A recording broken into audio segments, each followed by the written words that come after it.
Hello everyone, welcome to my channel. I am Srishti and today we will read chapter number 4 and the chapter name is The Ashes That Made Trees Bloom. This is chapter number 4 from Honeycomb class 7th NCERT CBSE board. So let's begin the chapter.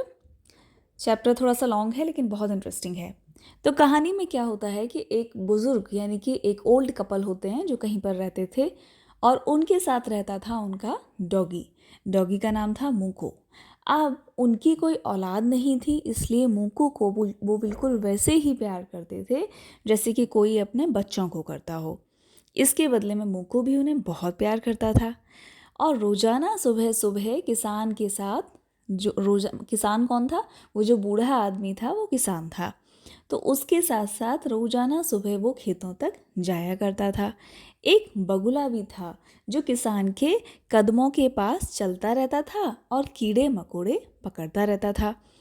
तो doggy को यानी मूको को ये बात पता थी कि उसे उस बगुले को हानि नहीं पहुंचानी है। तो ये सब चलता रहता था। लेकिन एक दिन क्या हुआ, कुछ अलग सा हुआ। एक दिन मूको जो था वो उस बूढ़े आदमी के पीछे पड़ गया। कुछ इस तरह की हरकतें करने लगा जिससे कि उन बुजुर्ग आदमी को ऐसा लगा कि मूको कुछ कहना चाहता है। तो वो उसके पीछे पीछे चल दिए। जहाँ पे मूको संकेत कर रहा था कि वहाँ चलना है तो वो उसके साथ साथ उसके पीछे पीछे चल दिए और वहाँ से थोड़ी ही दूर पर मूको रुक गया और उस जगह को खरोंचने लगा। जहाँ रुका उस जगह को उसने खरोंचना शुरू कर दिया। तो अपने पालतू की सहायता से यानी अपने मूको की सहायता से जो बूढ़ा आदमी था उसके हाथ में जो कुदाल थी उसने उसे ज़मीन पर मारा और जब मारा तो उसके सामने था एक गोल्ड का ढेर, मतलब बहुत सारा सोना वहाँ उनको मिला। तो क्या हुआ कि वो जो कपल था, बुजुर्ग कपल, वो रिच हो गए, बहुत धनवान हो गए और उन्होंने अपने मित्रों को दावत दी और अपने गरीब पड़ोसियों की सहायता की। तो उसी गांव में एक बहुत ही दुष्ट बूढ़ा आदमी और उसकी पत्नी रहा करते थे। उन्होंने क्या किया कि वही सब दोहराने के लिए उसको, डॉगी को यानी मूको को, वो अपने बगीचे में ले आए और वहाँ पर उसके सामने उन्होंने बहुत अच्छा अच्छा खाना रखा। लेकिन मूको बेचारा बहुत डरा हुआ था। उसने ना कुछ खाया ना वो बिल्कुल हिला, चुपचाप बैठा रहा। तो फिर उन्होंने उसको घसीट कर घर के बाहर ले आए और उसके साथ साथ चलते रहे। फिर एक ताड़ के पेड़ के पास पहुँचे। वहाँ पर मूको जो था वो ज़मीन को खुरचने लगा। अब वो जो दुष्ट कपल थे वो खुश हो गए, उन्होंने ज़मीन खोदनी शुरू करी। लेकिन वहाँ पर क्या मिला उन्हें? एक बिल्ली का मरा हुआ बच्चा। तो इससे उन्हें बहुत गुस्सा आया तो उन्होंने मूको को मार दिया। ये तो बहुत ही बुरा किया ना उन्होंने।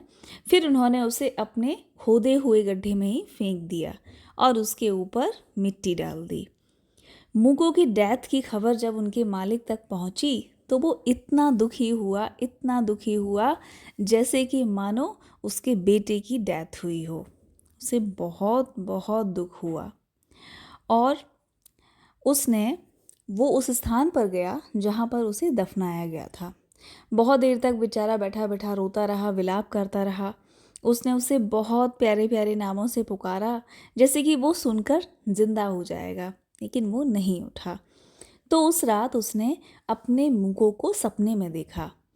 मूको ने उससे कहा कि वो ताड़ को काटकर उससे एक ओखली बनाए और उसे लकड़ी की एक चक्की बनाने के लिए भी कहा। तो जैसा कि उसने कहा था तो बुजुर्ग आदमी ने वैसा ही किया। बड़ी मेहनत से उसने लकड़ी का एक छोटा सा कटोरा बनाया।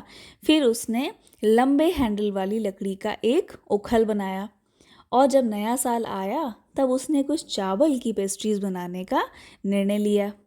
उन्होंने लकड़ी की ओखली में उबला हुआ चावल डाला और गुथा हुआ आटा बनाने के लिए बूढ़े ने उसमें मूसल से कूटा ओखली में। जब पेस्ट्री पकने को तैयार हुई तब एक सोने के सिक्कों के ढेर में बदल गई।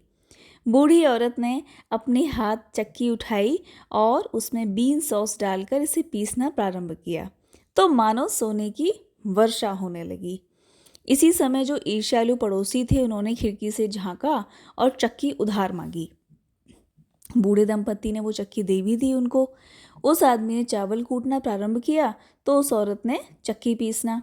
इस बार पेस्ट्री और सॉस कीड़ों में बदल गए तो उन लोगों ने चक्की के टुकड़े टुकड़े करके उसे जलाने की लकड़ी बना दिया।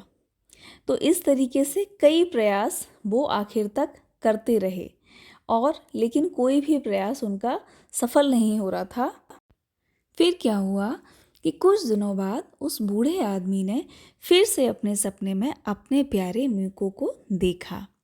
मिको ने उसको सलाह दी कि वो मिल की राख को लाए जिसे उसके पड़ोसियों ने जला दिया था और नंगे और सूखे पेड़ों पर राख छिड़क दे, फिर वो फिर से खेल उठेंगे।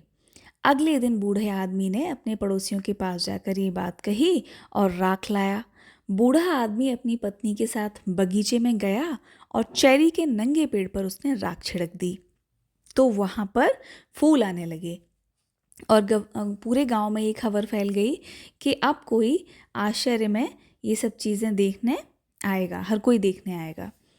तो वहाँ पर अब क्या हुआ कि एक खास दिन था जब उनका स्वामी गुजरा उन लोगों का, तो लोग अपने हाथों और घुटनों पर गिर जाते थे और जुलूस के गुजरने पर सजदा करते थे। तो उनको कहते थे दाइमियो। जब उनकी गाड़ी पास आई तो बूढ़े आदमी ने एक पेड़ पर कुछ राख बिखेर दी और पेड़ खिल गया। तो दाइमियो ने आश्चर्य को देखने के लिए गाड़ी को रोका और बूढ़े आदमी को पुरस्कृत किया। अब क्योंकि वो पड़ोसी तो बहुत लालची थे तो उन्होंने भी फिर वही काम किया, उन्होंने भी राख मांगी। हाईवे पर गए, दाइमियो की ट्रेन के आने का इंतज़ार किया और उसके बाद एक चेरी के पेड़ पर चढ़ गए और जब वो ट्रेन आई तो उन पर राख फेंक दी। अब वो राख जो थी वो हवा से उनकी आँखों पर, नाक पर इस तरीके से धूल की तरीके से गिर गई। तो वो दाइमियों को बहुत गुस्सा आया और उन्होंने फिर उसे अच्छी तरीके से पीटा और मरने के लिए छोड़ दिया। तो दुष्ट बूढ़ा आदमी और उसकी महिला जो थी वो दोनों मर गए और दूसरा जोड़ा जो था बुज़ुर्गों का, जो लोग अच्छे थे, वो बहुत समय तक जीते रहे। तो ये थी कहानी और मैं उम्मीद करती हूँ आपको समझ में आई होगी और अच्छी लगी होगी। Please subscribe my channel for more videos. Thank you so much.